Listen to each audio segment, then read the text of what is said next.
皆さんこんにちは。おかげさまで先週お出ししたこちらの動画から新たにたくさんの方にカモラレチャンネル登録いただきました。まさかトンピンさんご本人の目に留まるとは思わず、今見ると名前を呼び捨てしたり、タラちゃんにモザイクをかけたりと、だいぶ失礼なサムネイルですが、優しくおすすめしてくださりありがたい限りです。新たにチャンネルご登録いただいた方に少し当チャンネルをご紹介しますと、トンピンさんのように需給の面から上がっていく銘柄をズバズバと掘り当てる才能というのはカモラレにはまだありませんので、基本的にはご覧いただいている銘柄分析及び直近の相場の状況であったり、前回のような機関投資家の動きというのをデータ分析交えてご紹介しているチャンネルです。ただ先週は久々に爆発的な新規のご登録者様が増えましたので、今回の動画のテーマも先週とつながりがあるような形のデータ分析を行いたいと思います。今足元ではご紹介したようにヘリオステクノという銘柄が機関投資家の空売り状況や信用買いの手締まいといった環境下で需給が逼迫している状況だと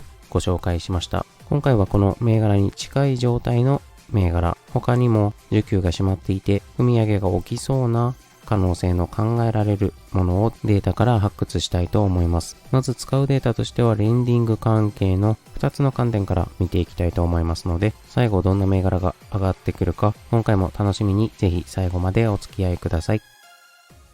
さて、こちらは前回の説明で用いたヘリオステクノの株価及び出来高の推移ですが、あらすじとしましては3つの局面、まず通常期上がり始めた1番の局面、続いて踏み上げが起こる前の2番目の局面、そして最後3番目に踏み上げが起きる構図というのをお話ししました。それでは実際踏み上げが起こる直前の2番目の状態にある銘柄というのは今現在どういったものが上がるかデータで探していきたいというお話ですね。さてこちらが前回の動画で用いた構図のイメージですけれども、今回データ分析で用いる2つのデータ、まず1つ目はヘッジファンドが空売りのために証券会社に株券を集めてこいと依頼する。その際にあまり安定的ではない信用買いの株券、ここに手をつけてまで調達するということは、より安定的な貸し手である現物買いの投資信託、巨大な ETF からもうすでに借りれなくなるほどパンパンに貸しているという状態であること。これを確認するのがまず一つ目のデータになります。そしてもう一つ今回使うデータは、この証券会社が借りている株数の残高、前回ご紹介した日証協が発表している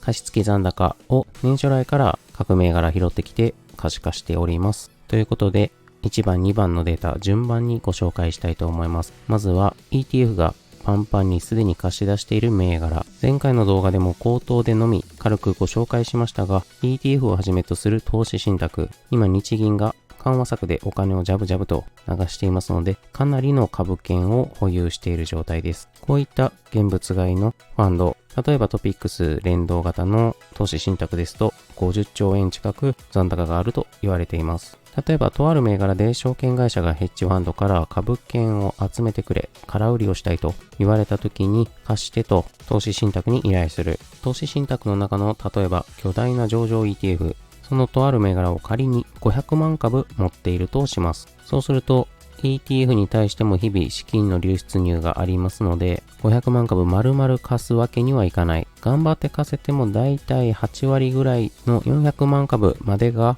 精一杯貸し出せる数量になります。これがパンパンに貸し出している状態というわけですね。これを ETF が保有している全銘柄貸し出し割合とこの取引に際して証券会社が投資信託に対して支払う両率、どうしても証券会社が借りたいのであれば年率 10% でもコストを払って借りるでしょうし、逆にあまり切羽詰まってない、どこからでもまだ株券が調達できる状態であれば自然と両率は低いままになるということですね。さて実際に1番目のデータをご覧いただきますと、こちら銘柄名の横には時価総額、そして ETFPCT と書いているこちらの列に関しては投資信託が保有している株券に対してどれくらいすでに貸し出しを行っているかを示す割合です。そしてそのもう一つ右のレートと書いている列、こちらのデータが直近の取引で成立した両率。ただしご覧いただいているように、坂田の種や北陵、ウエストホールディングスのような貸し出し割合が存在する銘柄にもかかわらず、レートがゼロになっているものに関しては、理由がありまして、直近の取引の両立を取ってきてはいるんですけれども、どこまでも遡るのではなく、6月に貸し出しの取引が成立した両立、その中でも直近のものを取ってきています。つまり、坂田の種のように、投資信託から貸し出し残高があるにもかかわらず、レートという列がゼロになっているのは、5月よりも前に積み上げられている貸し出し残高ということになります。そして投資信託、おそらくトピックス型の2100社を超える銘柄数というのが、投資信託の中では最も銘柄数が多いかと思いますが、その中で貸し出し残高の記録がある銘柄数というのをご覧いただきますと、1400程度ということで、3分の2ぐらいがトピックスの中では何かしら貸し出しの需要があるということです。ただ銘柄によって貸し出している割合、わずかに出ているだけなのか、パンパンに貸し出しているのかというのは、だいぶ違いがあると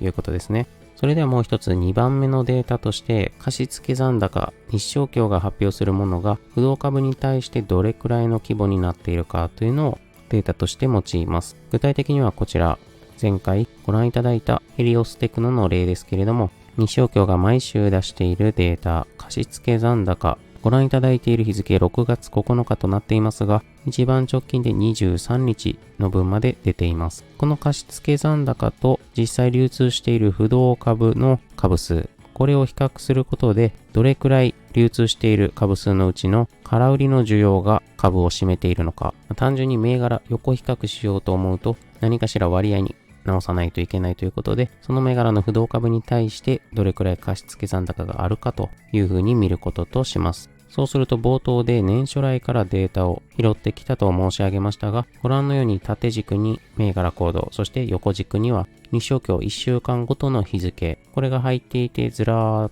と、これが1月から毎週、直近の6月の23日まで一つのデータテーブルに集約する形でまとめています。そして今直近で最も最新で取れるのが6月23日付の貸付残高。データによる銘柄抽出の際は、こちらの貸付残株数の不動株に対する比率、これを用います。こちらが2番目のデータですけれども、存在している数としては、銘柄数が約3800、そして25週間。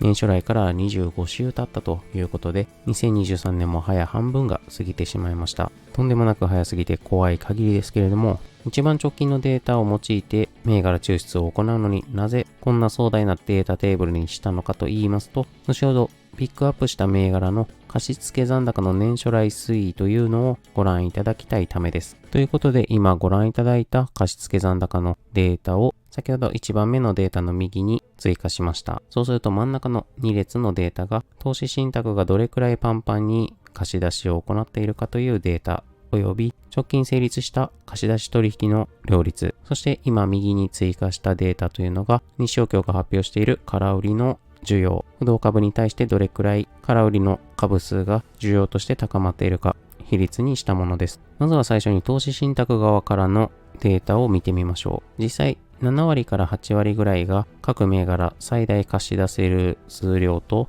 申し上げていますけれども、それよりもですね、ご覧いただいている表の中でも結構7割を超えている銘柄が散見される。結構パンパンに貸し出している銘柄というのは少なくないわけですね。そんな中で気になるのは直近成立した両立。年率 3% を超えてまで株を借りたいという需要は珍しいです。ということで、さらに上を行って 4% を超えてでも株を貸してくれと言われるような銘柄というのをまずは抽出してみます。そしてこの列で並べ替えを行います。そうするとですね、前回ご紹介した上から2番目ヘリオステクノというのが 10% で出てくるわけですけれども、実はトピックスの中にはそれを超える両率で今貸し出しを行われている銘柄が一番上、スノーピークですね。20% でも貸してほしいという需要があるようです。一方で右側の不動株に対する貸し出し残株数の割合、これはヘリオステクノは 40% 弱になっているのに対して、スノーピークはそこまで高くない 10% 程度ですね。貸し出し料率が 4% を超える銘柄の中で、その他に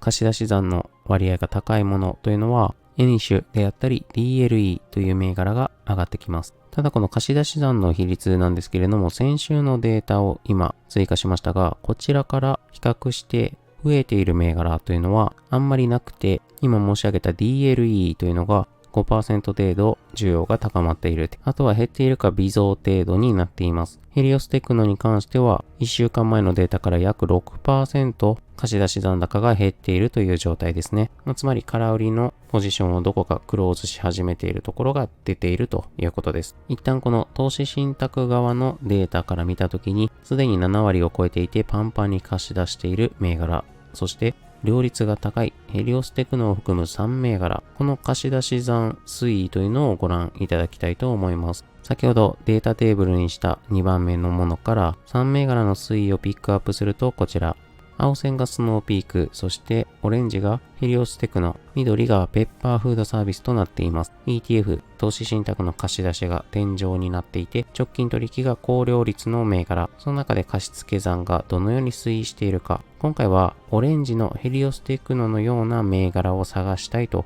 いうことでした。ですので、どのような特徴があるかを最初にご覧いただきますと、ヘリオステクノの場合は大きな空売り需要が年初来で3回パンチの効いた貸付残の上昇が見られます。その中で2回目のパンチの効いた上昇、ここで投資信託の貸付というのが天井に来ていると思われるわけですけれども、そこからですね、もう一段階大きなパンチの効いた空売り需要が入るというのが踏み上げの生じる銘柄の一つの特徴と言えるかと思います。そういった中で青線のスノーピークや緑のペッパーフードサービスはあまり大きな上昇は見られない。このデータだけではしっくりこないわけです。ということで今度は貸付残高の株数が不動株に対して 25% 以上の銘柄、かなりたくさんの空売り需要がすでに入っていますよという銘柄をこちらのデータ列で並べ替えを行って確認していきたいと思います。そうすると今度ヘリオステクノは上から3番目に入っていて、こちらのデータでもかなりの上位ですが、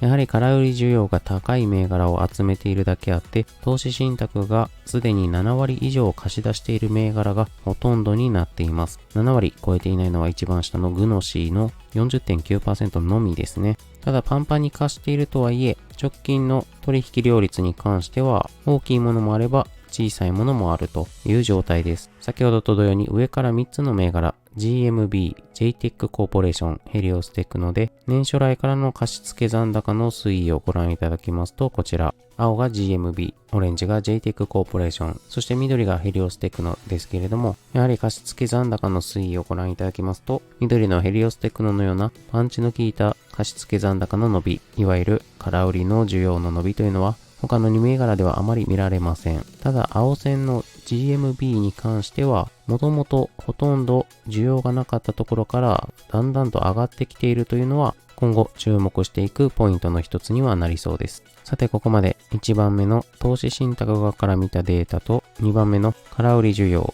日証協が発表する貸付残高のデータ、これをそれぞれ銘柄抽出を行いましたが、最後にですね、結局両方該当するのは、つまりここまで行った両方の銘柄抽出で共に該当する銘柄というのはどれなのかというのを銘柄拾って貸付残高の推移を確認してみたいと思います。そうすると今2番目のデータで行った貸付残高が不動株に対して 25% 以上になっている銘柄、その中で投資信託の保有のうち7割を超える貸付、さらには直近の取引両率が 4% を超える銘柄、これを拾ってきますと、結局今ご覧いただいているリスト、投資信託が貸し付けている割合は7割を全て超えていますので、追加的に制約をかけないといけないデータというのは、こちら直近の取引の両率が 4% を超えている銘柄となると、赤で囲っている銘柄、ヘリオステクノとエニッシュ、そして